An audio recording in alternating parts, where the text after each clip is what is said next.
Hope that Absolutely answered your fascinating question. because, you touched, yeah, it's absolutely fascinating. And you touched upon the leg spin, Johnny Bear. So it reminds me in this IPL, as a fan, when I'm looking at, there was a game where they did not send AB de Villiers because there was some matchup stat which said that, to leg spin, he's not that great and all that. But it didn't make any sense to me with, few overs left. AB de Villiers, why you're not sending him? So it I could be agree. just dependent upon the intelligence of the analytics team and, how the When captain's to using use, it. how to use it, that's very important, and that varies from team to team. And that's why sometimes, that's why, a lot of people get very insecure and they don't trust data after such incidents, and then you completely stop. It's very hard to convince someone to start using data again, which is why it's a culture thing. It has to be driven from the top. Everybody has to follow it.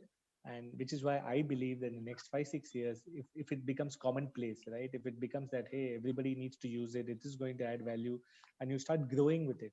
I would like to see like youngsters now, your Shubman Gills and Rishabh Pants. They're all 21, 22, and they're already exposed. They know, okay, if I come to play, this is you have data, you have video, we make plans. Whereas your old school players didn't have all that while growing up. So today, when a youngster who's growing up in some academy, he has access to all this. He understands this. He knows that will help his game, which is why maybe 5 to 10 years down the line, it might become very common. Great, great. I also wanted to check upon whether, you know, data is also used these days for, driving workload management for players, because it's, a key aspect. It seems that, like say Bumrah, they are managing him in such a way that he's not burning out. He's available for the big games, etc. So how much of a change you've seen in the last, few years? Is it used to the optimum, or what's your thoughts around it? Again, it's a great question. Again, Australia, South Africa, England are slightly ahead when it comes to sports science. They kind of have hired companies, products, which actually they have a high performance center where a lot of data goes to. India is still not up there yet. You have your NCA where they focus on um, a lot of technical skills and fitness. I'm not saying they don't collect data, but like I said, it needs to be structured. There needs to be a my vision is like the NCA, for example, should have a high performance center with about 25 people working. It should be as structured as any other job, right? You need about 25 people analyzing data. What they do today is they collect the data. They see in your like you have a device like your Apple Watch, Fitbits, etc. Whatever comes there, your physio gives his advice based on that, which is okay, which is very basic. But what I would like uh, the path that BCCI or NCA or all countries to take is I should be able to predict injuries based on data, right? I think that's what you're coming. That's where your question is coming from. So I should know my data should say that, hey, if Bumrah bowls 123 overs in this series, he's likely to get injured and break down. So you need to manage that. That's what Cricket Australia does. And if you see Pat Cummins, Mitchell Stark, Josh Hazlewood, all of them survived the entire series and they played with such intensity. So, in spite of India's victory being so dramatic, great, all that is great. But I would see sports science needs to be more evolved to ensure that they don't get injured so often. The workload is managed very well, and things go smoother. So, it's not just about collecting the data. Once you collect it, you need to create a system. I'm sure if you all worked in IT and analytics, you'll know that it's just not about basic data. You need to go deep. So for that, I need a structure. I need information flow from all aspects. All my Ranji Trophy players, all the contracted cricketers, everybody's data needs to come to one place. Then we mine that data, then we make sense out of it, and then give your insights to the coach and so on. For that, you need a team of 25, 30 people, and that's how it is in the West. I've seen Philadelphia 76ers, I've seen NFL teams, I've seen Liverpool, I've seen so many teams in the West where they have a proper structure. They have about 30, 40 people in this in a setup. So yeah, hoping we get there. Nice. Great, great, Gaurav. Moving on to slightly different point. So, how do we analyze the performance of how much input, data analytics has had on a team? Let's say a team which wasn't using any analysis, say in the last IPL or whatever franchise cricket they are using, and now after, they've started using it. How do you, analyze how much impact it has had pre and post? It's a tough one, I guess. It's a very tough one. I don't think anybody does that at the moment. because analytics is still not considered as that important a thing yet, right? So it's something. Cricket is very video driven. A lot of analytics is based on videos. Like I see a lot of I see patterns on data and showcase it to video. What lens to bowl, what lines to bowl, and if the bowler goes and executes it, it doesn't mean that it's because of analytics you've done it. I think analytics can play a much bigger role in scouting, in auctions, and stuff like that. So to answer your question in short, I don't think there's anything right now to say that it's because of this. Once we get in all the data points, and once we get in, like in places like workload management, you can actually prove that if somebody actually breaks down after that point of time which you have given. So yeah, right now nothing is there. Great. Yeah, Gaurav. As you already mentioned, data is a very powerful tool. So there are times where things go hatefully wrong in the game or wherever it is. So at this time, when you look at the data and the analytics, it helps you actually to learn and improve upon. So how big a role is data playing in this stage where it helps the team and also the players develop? So the questions you're all asking is with the assumption that data analytics is very highly evolved in this sport. Unfortunately, it is not yet at that level in cricket. It's a very, very small part of a team, especially um, uh, like everything will continue if I don't have an analyst for an entire series. I'm just letting it, but all the other roles, for example, you need somebody. You can't do without. Imagine they didn't have a physio, for example, in Australia, or a strength and conditioning coach in Australia, but you can still do stuff remotely also for an analyst and stuff like that. All I'm saying is it's not reached a stage where because of data you fail, because of data you succeed, etc. So what it can do definitely, Vishag, is that it can help players improve. Again, it's an individualistic thing. If I feel like data and video will help me improve, I go look at it and try to make some changes.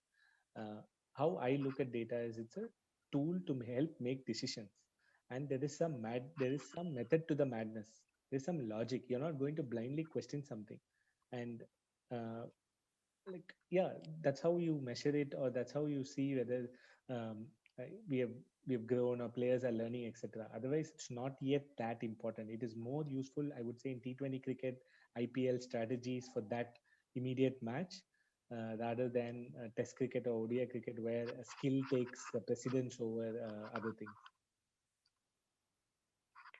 Okay, the next thing is something related to the recent tweet which you had put up regarding IPL, the retention of players. So you had said that about the replacement players, that Yeah, team should not be allowed to have more than one replacement player. correct. So like, so your thoughts on that? Yeah, so I just find it very. I just want that rule to be slightly more transparent, and I just feel like the logic behind that is, uh, I as a franchise, you're making decisions for more than 8 players. Like you have 8 overseas players, you're supposed to have only 8 overseas players. Now, as a franchise, I'm supposed to decide whether I have to retain 8 or I don't have to. I have to release whatever. But now, if you take franchises like Delhi, RCB, etc., they are basically making decisions for 10 people, 10 overseas players. Look at it from that angle, nothing else. I don't have the player contracts with me, etc. But when I see it from the outside, you're making decisions for 10 people. Like Kane Richardson was replaced by Adam Zampa, and now Kane Richardson and Adam Zampa have been retained. Same with Mitchell Marsh and Jason Holder for the SRH. Same with Henrik Nokia and Chris Wokes for Delhi. Correct? Now, those guys have effectively made decisions for 10 people. That is the original 8 plus your Adam Zampas and Henrik Nokia, Jason Roy, etc. I just find that a bit from outside, it just doesn't feel right to me, right? I think when the moment you replace someone, he's out of your setup, he goes back into the pool, and goes and he's part of the auction next year. That is the most logical thing. I'm replacing someone. Chris Woke said he's unavailable, right? So effectively, he's not been part of the Delhi franchise. So suddenly, how is he again coming back into the Delhi franchise? Is something which I'm uncomfortable with. Obviously, the rules allow it because this has been happening from way long back. Chris Gale famously replaced Dirk Nannes and changed RCB's so-called fortune long back. So it started way long back. So more and more people call it out. Hopefully, they kind of change it. What are your thoughts It's a on it? very What do it's a you very guys think? valid point. I think one of the like it's either the player who got replaced or the player who replaced. One of them Yeah, should be retained, not both of correct, them. correct. I just It want people actually to is make unfair. It decisions is for just eight people. yeah, it is yeah. I was just about to say it is unfair on the other teams when they go into the auction when they release players. Yeah, So when you retain the best score, the other team don't get it. They get correct, the best out of things. correct.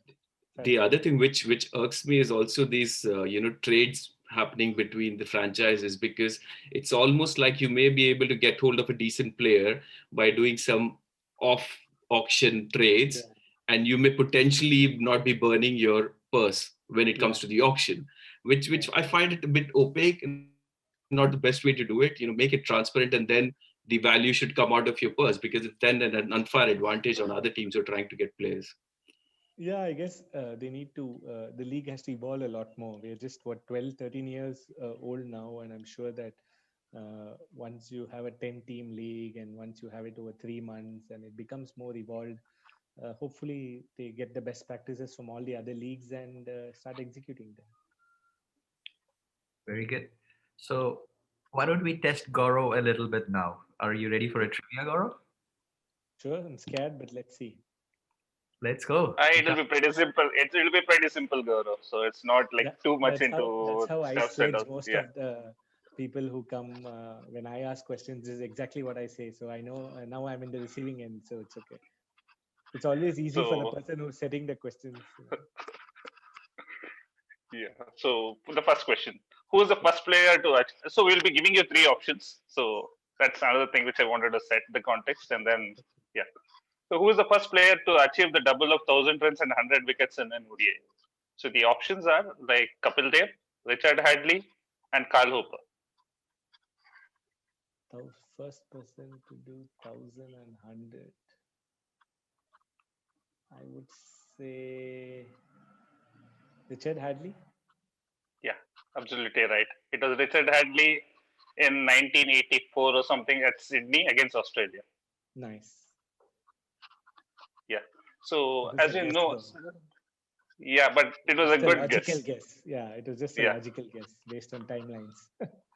yeah, yeah. It was a good guess, Gaurav. So second one, as you know, right, Ramanalla Gurbas recently scored a century on ODI debut.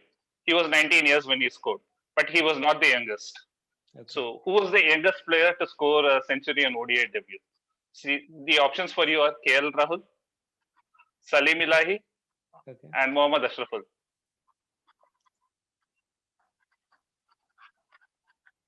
I don't think it's Rahul. I don't think Rahul scored in 2016. I think he was not, can't be Rahul. So it has to be Salim Ilahi or Mohammad Ashraful. Usually comes up in these lists.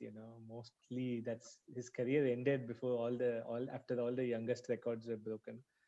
But because you threw in that Salim Ilahi option, I'm going to go with Salim Ilahi. It is Salim Ilahi. He was 18 years when Great. he scored it. Ashraful was the youngest to score a test as a century on debut. But Okay. so that is the option to confuse you actually.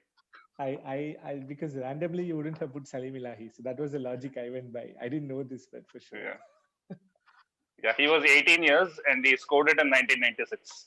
Nice. So the third one, I think this one you would remember definitely. So in 2016 World Cup, Carlos Brathwaite finished the matches with 4 sixes, like with continuous sixes against Stokes. So, like when they won the match, what was his final score and how many balls like to spare? So his score is like 16 not out and 1 ball, 34 not out and 2 balls, and it is 36 not out and 1 ball. No, I didn't get. I didn't get. What is 36 not on one ball? What does that mean? Yeah, but the question is, how much did he score and Okay. how much did West Indies win with balls to spare? Oh, sorry. Then you need to repeat it for me. I understood the question Yeah, differently. yeah. So the options are 16 not out and 1 ball. Okay. Second option is 34 not out and 2 balls. Okay. And the third option is 36 not out and 1 ball left. The second one, 34 and two balls left. Yeah, correct. You're right.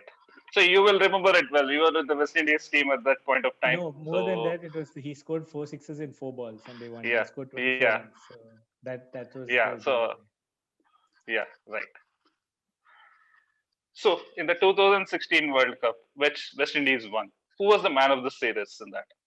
So was it Marlon Samuels Virat Kohli. or yeah, you nailed it without the options. Yeah. Virat Kohli So the was in last one, fact the man of the series even in 2014. yeah. So the last one, it's a kind of a fun question now. So how many Twitter followers do you have? So Oh, is it 16K or 16.6K or 16.7K? Stop looking at your phone. I can I'm not see. looking. It depends on when you frame this question. It's as of today. It's as Oh, of today. then I'll go with 16.6. You're right.